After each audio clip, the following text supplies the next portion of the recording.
So I'm going to talk a little bit more about habits for a moment and instructions. When I was running track and when I did triathlons, the coaches would tell me to lift my knees higher. It's a very common command. Or they tell you to kick your legs further back or something. They'll tell you a command that sounds very simple. Very simple. This happens all the time in athletics and in dance, martial arts. I see it all the time in martial arts classes. The simplest command cannot be followed. Or it is followed, but how is it followed? That command is followed with all of our motor habits, all of our movement habits. So that if the coach, the teacher, the trainer says to do something, I do it with all my habits there. And what does that mean? That means actually I do all of my habits, I'm actually exerting more effort. What I do is I try harder. So when my track coach said lift your knees higher, that meant just try harder.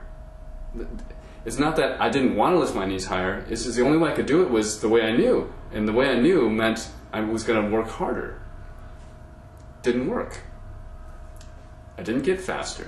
I just tried harder. It was a matter of willpower, and I was fighting myself. So how do we address that?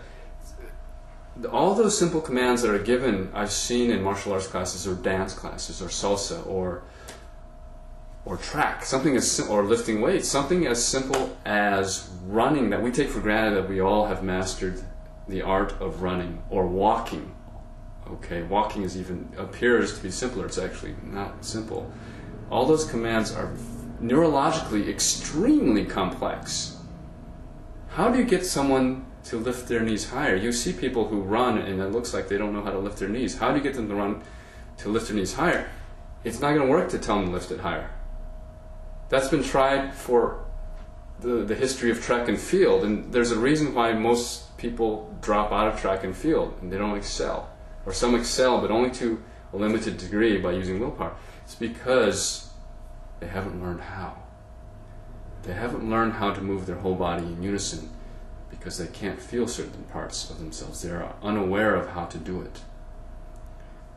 And so when you begin to explore movement systematically, methodically, in a slow enough pace that the nervous system, that the brain can keep up with, has to be pretty slow.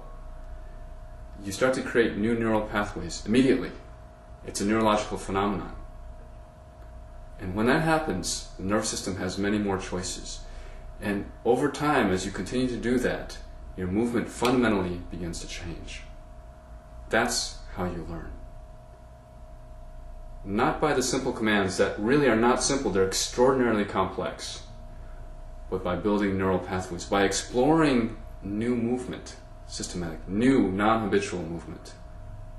That has to be done primarily slowly, very slowly. Slower than I'm sure you think, because I've taught hundreds of students, and I notice that when I say slow, their slow is my very fast. It takes a while for most people to understand how slow they have to move before they can actually feel something in their bodies. It's like wine tasting. You don't see wine tasters guzzling wine. Over many years, a wine taster will smell, sip, taste the wine meticulously. Over many, many years, there's a reason for that. So the nervous system, the brain, can learn. So they can taste more the next time.